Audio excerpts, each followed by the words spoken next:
Hello everyone, welcome back. तो आज हम इस वीडियो में बात करने वाले हैं वेरिसोला जोस्टर वायरस के बारे में, मतलब चिकन पॉक्स के बारे में। हम लोग पीएसएम पढ़ रहे हैं ना, तो इसमें हम लोग बात करेंगे एपिडेमियोलॉजी के बारे में। इन्फेक्शियस एपिडेमियोलॉजी का हिस्सा है ना। इसमें हम लोग बात करेंगे एपिडेमियोलॉजिकल ट्रायड, वो जो कि क्या होता है, होस्ट इन्वायरमेंट एंड ईएचए, मतलब इन्वायरमेंट, होस्ट और एजेंट। तो देखो, अब चिकन पॉक्स हम सभी को बचपन में कभी ना कभी तो हुआ होता है, ठीक है। उसमें होता क्या है कि क्या होता है, विजाइकल्स बॉडी में बन जाते हैं ना, बैक में, ट्रंक में, है ना, लिम्स वगैरह में। तो विजाइकल्स का फॉर्मेशन जैसा हो जाता है और उसमें फ्लूइड भरा रहता है। फ्लूइड जो रहता है वो इन्फेक्शियस रहता है। यहाँ पर देखते जाओ, सब कुछ लिखा हुआ है, ठीक है। फ्लूइड जो रहता है वो क्या होता है, जल्दी बताओ, इन्फेक्शियस होता है, और जो विजाइकल्स होता है वो नॉन इन्फेक्शियस होता है। तो चिकन पॉक्स का जनरल मालूम है क्या होता है, ठीक है। अब ध्यान से देखो, इसमें एजेंट होता है क्या, varicella zoster virus. Varicella zoster virus को हम लोग ह्यूमन हर्पिस वायरस 3 भी कहते हैं। क्या कहते हैं, वेरिसेला जोस्टर वायरस को हम लोग ह्यूमन हर्पिस वायरस 3 भी कहते हैं। समझ में आ रहा है, बहुत बढ़िया। हाँ, तो जो कि कैसा होता है, डबल स्टैंडर्ड डीएनए वायरस होता है, ठीक है। अब देखो, एक आदमी है जिसको क्या हो रखा है, उसको हो रखा है यही चिकन पॉक्स। तो उस आदमी से क्या करना है, हमको डिस्टेंस मेंटेन करना है, नहीं तो उसका फ्लूइड अगर अपने में कांटेक्ट में आया, ठीक है ना, तो हमें भी चिकन पॉक्स हो सकता है कि नहीं। तो मतलब जो सोर्स ऑफ इन्फेक्शन है वो क्या है, या तो खुद केस हो चिकन पॉक्स का, खुद एक केस हो, मतलब पेशेंट हो, या फिर तुम्हारा क्या हो, जल्दी बताओ, या फिर तुम्हारा, मैंने बता दिया कि जो विजाइकल्स फॉर्मेशन का हुआ है, विजाइकल्स के अंदर तुम्हारा होता है क्या, फ्लूइड भरा रहता है। और जो स्कैब, स्कैब का मतलब जैसे कोई आदमी गिर जाता है तो छिल जाता है, तो क्या होता है, स्कैब बन जाता है। स्कैब बन जाता है कहने का मतलब समझ में आ रहा है ना। पूरा फोकस एकदम इधर, और ध्यान कहीं नहीं जाना चाहिए, पूरा ध्यान मेरी तरफ, ठीक है। तो स्कैब का फॉर्मेशन होता है। स्कैब नॉन इन्फेक्शियस होता है और उसमें जो फ्लूइड होता है वो इन्फेक्शियस होता है। कोई शक वाली बात यहाँ तक नहीं है। बहुत बढ़िया, आगे बढ़ते हैं, ठीक है। तो पीरियड ऑफ द कम्युनिकेबिलिटी क्या होता है, मतलब एक जब आदमी क्या है, इन्फेक्टेड है, वो क्या कर सकता है, डिजीज को फैला सकता है, दूसरे आदमी के बीच में फैला सकता है। तो अभी उस पेशेंट आया मेरे सामने, चिकन पॉक्स का है, उससे अभी बॉडी में रैश आ चुका है ना, रैश आ चुका है, मतलब वो जो चिकन पॉक्स वाला विजाइकल्स फॉर्मेशन हो चुका है, ठीक है। तो उसके 1 से 2 दिन पहले, ध्यान से देखो यहाँ पे, ठीक है, 1 से 2 दिन पहले, और रैश के 4 से 5 दिन, क्या था, ठीक है, रैश के 4 से 5 दिन होने के बाद, ठीक है, तो वो क्या होता है, पीरियड ऑफ द कम्युनिकेबिलिटी होता है, ठीक है। अब बात करते हैं होस्ट में, ये किस में होता है, जनरली देखने को मिलता है, बचपन में हमें भी हुआ था, ठीक है। जनरली बचपन में देखने को, बचपन में होता है ना, जब छोटे थे हम लोग, 10 साल से उम्र कम होता है ना, 10, मतलब it is less than 10 years of the age, तब उसमें देखने को मिलता है, यहाँ तक क्लियर। और मतलब प्री स्कूल एज ग्रुप में देखने को मिलता है। Pre school age group 6 to 9 years वाले को बोलते हैं, ठीक है। और जब एक बार किसी को हो जाता है तो लाइफ लॉन्ग इम्यूनिटी डेवलप हो जाता है, मतलब फिर उसको लाइफ टाइम में, मतलब ऐसा नहीं होता है कि, मतलब हो सकता है, लेकिन मोस्टली केस में उससे लाइफ लॉन्ग इम्यूनिटी हो जाता है। जैसे बचपन में मुझे याद है 2 बार शायद हुआ, तो 2 बार हुआ था चिकन पॉक्स, ठीक है।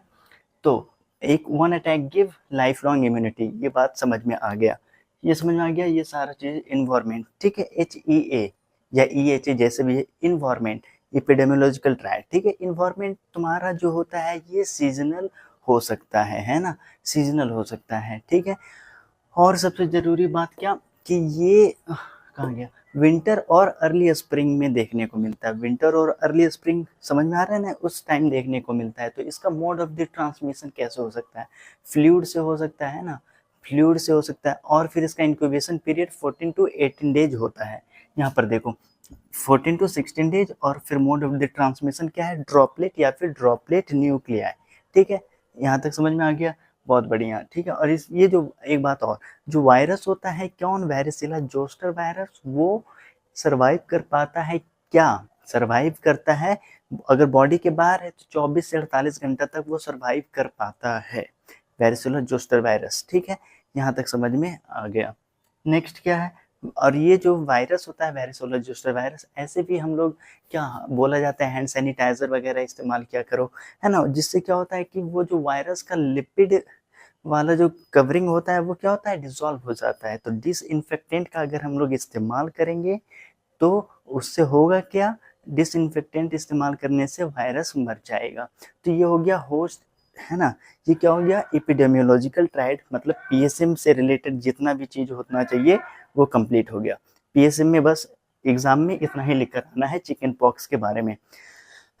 और एडिशनल जानते हैं, एडिशनल और क्या जानेंगे, क्लिनिकल फीचर क्या हो गया। एक पेशेंट आया हमारे सामने, ठीक है, तो उसमें हम क्या क्या ऑब्जर्व करने वाले हैं, क्लिनिकल फीचर क्या क्या होने वाला है। एक तो क्या होगा उसमें, हमें वही विजाइकल्स वगैरह, रैश वगैरह देखने को मिलेगा। लेकिन एक सीक्वेंस, मतलब दो स्टेज में हम लोगों ने अपने अध्ययन करने के लिए दो स्टेज में डिवाइड कर दिया, प्री इरप्टिव स्टेज और eruptive stage. Pre eruptive stage मतलब अभी रैश का फॉर्मेशन नहीं हुआ है, ठीक है। रैश का जब फॉर्मेशन अभी नहीं हुआ है तो उस समय पेशेंट को क्या आएगा, फीवर आएगा, कोराइजा आएगा, है ना।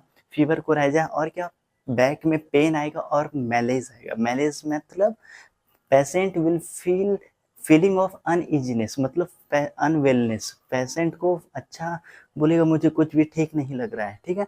नेक्स्ट जो है इरप्टिव स्टेज। इरप्टिव स्टेज कहने का मतलब क्या है, मतलब रैश का फॉर्मेशन होगा। जैसे ही फीवर आता है, मतलब फीवर के साथ साथ रैश का फॉर्मेशन भी होने लगता है। और बता दिया ना मैंने, रैश रैश जो होता है विजाइकुलर फ्लूइड से भरा होता है और फिर उसमें स्कैब का फॉर्मेशन 4 से 5 दिन बाद होता है। और फ्लूइड इन्फेक्शियस होता है, स्कैब नॉन इन्फेक्शियस होता है, ठीक है। यहाँ तक समझ में आ गया। अब रैश के बारे में जानते हैं, मतलब ये जो टॉपिक है थोड़ा सा डरमा वाला स्टार्ट हो रहा है। रैश, रैश मतलब होता है, दिखता कैसा है, इसका अपीयरेंस जो होता है, मतलब टर्म याद करना क्योंकि टर्म वेरी इंपॉर्टेंट है। Dew drop appearance on the petal of रोज, समझ में आ रहा है। मतलब ऐसा अपीयर होगा कि क्या, dew drop on the rose petal, ऐसा अपीयर होगा, ठीक है ना। और फिर कहाँ कहाँ होता है ये जो रैश है, विजाइकल से स्टार्ट होता है फ्रॉम द ट्रंक्स, स्प्रेड होता है, समझ में आ रहा है, लिम्स वगैरह में, फेस वगैरह में भी हो सकता है। पाल्म और सोल में नहीं होता है, ये बहुत इंपॉर्टेंट है। पाल्म और सोल में अगर हो रहा है तो वो स्मॉल पॉक्स होगा, और स्मॉल पॉक्स वैसे भी इराडिकेट हो चुका है, ठीक है। तो palm and soles are spared, मतलब पाल्म एंड सोल में ये देखने को नहीं मिलेगा, क्या, रैसेस वगैरह, ठीक है।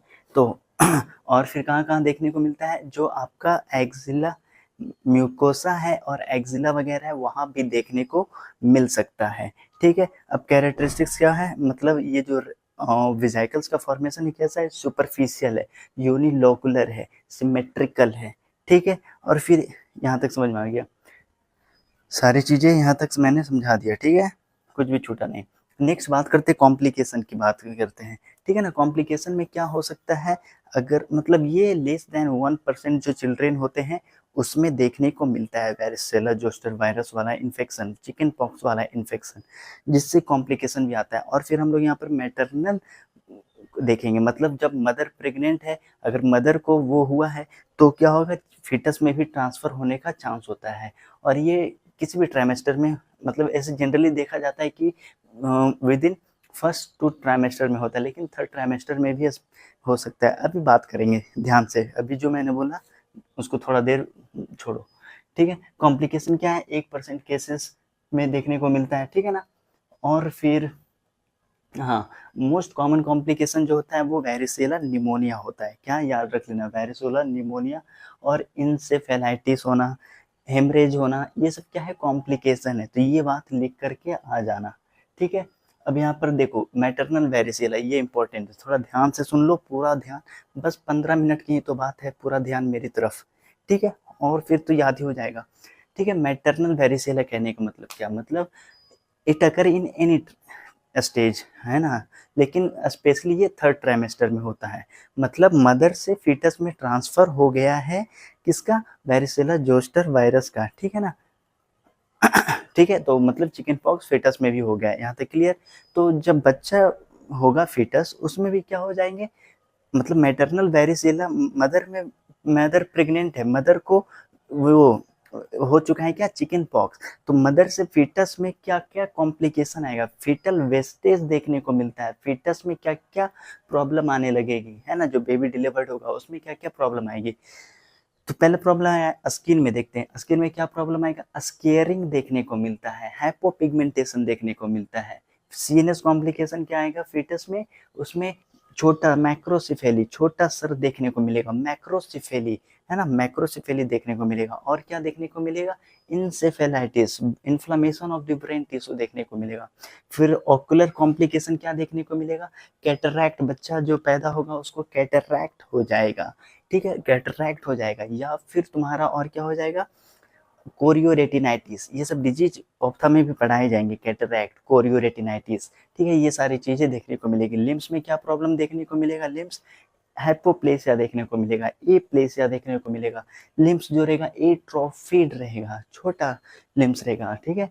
और फिर बच्चा जो पैदा हुआ उसका वजन कम होगा, लो बर्थ वेट बेबीज पैदा होगा, है ना। इमेजिन करते जाओ मैं जो बोलते जा रहा हूँ, ठीक है। तो कंजेनाइटल वेरिसेला और मैटरनल वेरिसेला थोड़ा सा डिफरेंस होता है, यहाँ पर मैंने लिख दिया है।